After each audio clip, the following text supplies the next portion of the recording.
Alright, good evening folks, it's Enforcer Matt and welcome back to another short war video, and today we have very big news coming out of both Ukraine and also down in the Middle East. Specifically inside of Ukraine, we are hearing that in occupied Crimea, one of Russia's largest oil depots is currently still burning to the ground after an entire day of that fire raging. The Russian fire department is not able to put it out, and currently it's a very large crisis down in Crimea as Russia is losing that entire facility. We're also hearing another very big story that North Korean soldiers might actually be on the ground fighting right now on the front lines inside of Ukraine on Russia's behalf, according to the South Korean government. So that's also a massive story. And meanwhile, down in the Middle East, we're hearing that Hezbollah has fired another large salvo of rockets at Israel, and also we're hearing explosions near Isfahan in Iran, which is of course near Iran's nuclear program. So we have some very big news to cover today, and to jump into our first story, we have one from Jason J. Smart, and we're seeing here that in a Russian-occupied Feodosia in Crimea, a state of emergency has been introduced, and in the city, the largest oil depot on the peninsula in terms of transshipment of petroleum products,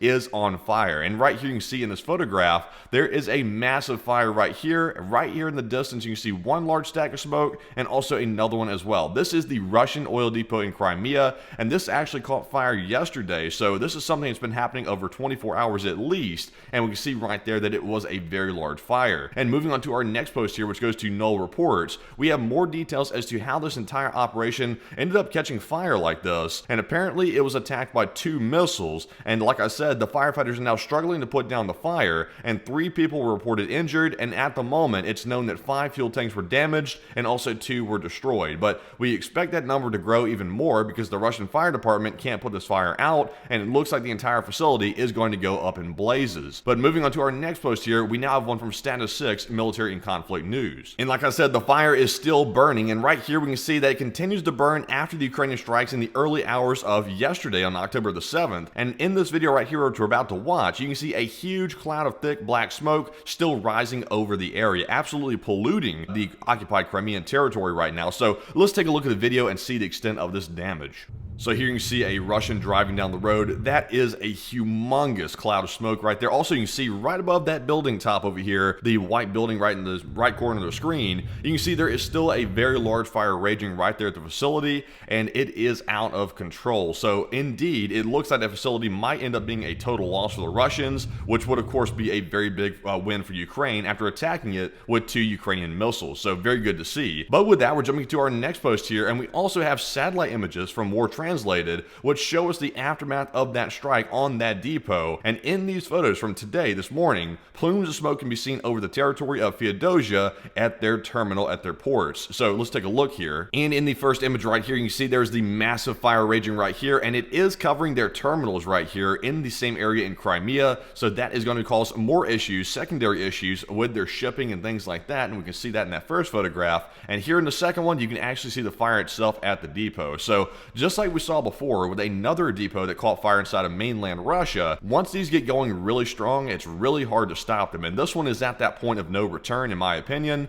And I think we're going to see much more destruction. So we'll probably be hearing a lot more about this fire in the coming days. But with that, we're jumping into our next post here, which goes to Null Reports. And honestly, this is probably our biggest story of the day. We are getting groundbreaking news that North Korea is likely already sending its military to Ukraine to assist Russia, according to South Korea's Defense Minister Kim Yong-hun. And also, the South Korean Defense Minister said that he believes there have been injuries and fatalities among North Korean troops already inside of Ukraine. So this is groundbreaking news right here, because we had heard about a month or so back that North Korea did come to a defense pact with Russia. In exchange for nuclear technology, North Korea is going to provide military soldiers to fight inside of Ukraine. We never got final confirmation on that, but now we're hearing from South Korea, which they have very good intelligence on the North. We are hearing that they have sent people to Ukraine already, and they're currently getting injured and also dying on the front lines for Russia. So if this is indeed true, this is very bad news right here, because that means North Korea is now an active participant in the war. And we do know that North Korea has been sending artillery shells to Russia en masse, and we've also heard of many malfunctions with those artillery shells because they're defective. But once again, North Korea is getting very involved in this conflict, and it looks like it could be ramping up as we speak. So we'll be keeping a sharp eye on this one right here, and we'll probably talk about this more on tonight's stream as well. This is a very big story. But moving on here to our next one, we have a article from Nexta,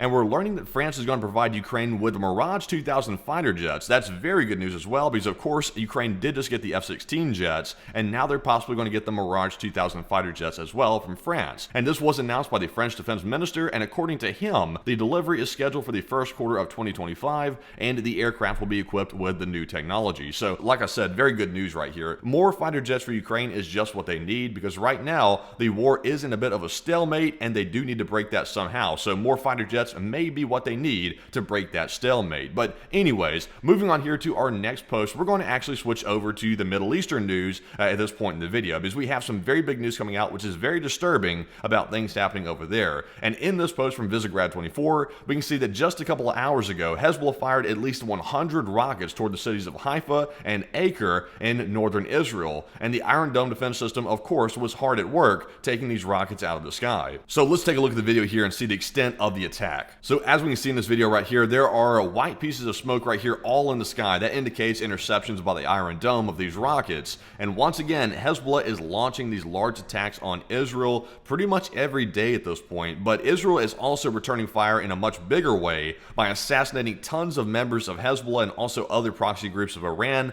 They are being assassinated every single day. And also, for example, in Lebanon, places are being leveled. And we also have footage of that in just a moment. Israel has kept leveling places in Lebanon where Hezbollah is hiding out. But as you can see here, there are large pieces of smoke in the sky because there are large attacks happening on Haifa. And you can see even the arc here of one of those interceptor missiles heading toward the rockets. So it is going down once again in Israel's major cities. But moving on here to our next post, so we have another one from Nexta, and we do have some more footage here of this attack. So let's take a look.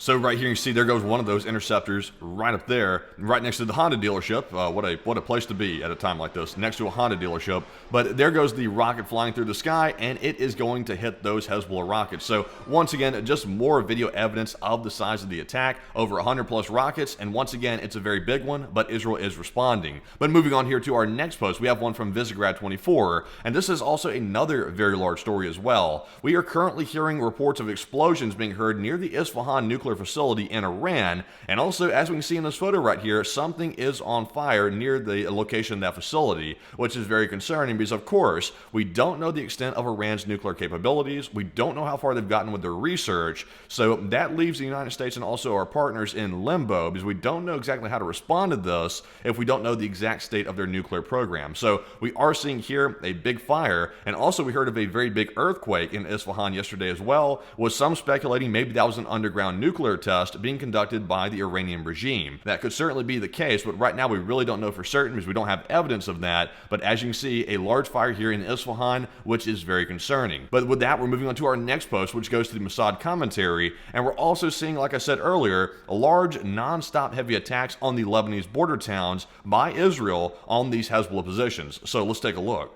So as you can see right here, a view of the border, and dang, there's like a nuclear style explosion out here in the distance with a massive shockwave attached to it, and it looks like Israel brought out one of those famous 2,000-pound bombs or even something maybe larger on whatever this target was that was being hit out here in the distance. So absolutely crazy. Like I've said in the last video I made, the attacks by Israel that they launch are out of this world in proportion.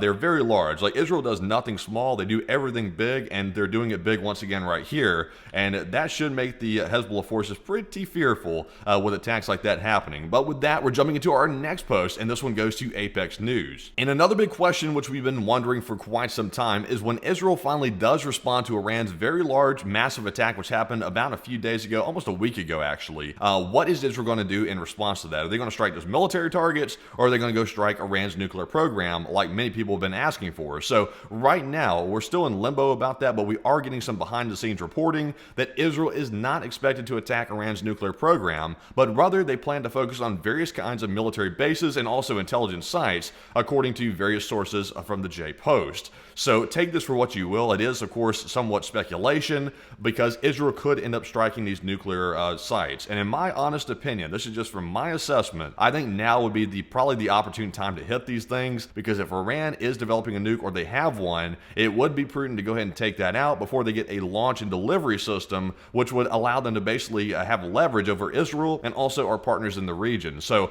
I think we should probably go ahead and hit those, but let me know down in the comments below what you think about that, because of course that does come with the risk of major escalation, but let me know down below what you think about hitting those nuclear sites. But with that, we're jumping into our last post of the day, which goes to OSINT Defender. And in this one, we're hearing that the director of the CIA, William Burns, has stated earlier today at a conference that Israel is still weighing very carefully its response to last week's large-scale Iranian ballistic missile attack, with U.S. assessments maintaining that neither Israel or Iran want a full-scale regional war. And of course, we're playing games here with the CIA. The CIA likes to cover things up a little bit because that's their whole business, is making sure things are somewhat covert. So take that for what you will. But William Burns here is basically saying that Israel is still thinking out the response. And honestly, I think this is probably code words for the U.S. administration is trying to convince Israel not to start a full-scale war, because it sounds to me like Israel is ready to go all in to end the threat, but it sounds like maybe Israel's partners, such as the U.S. and also France, are putting pressure on them not to go all the way and start a full-scale war, because of course de-escalation is the top priority for the Western countries right now instead of dealing with the threats,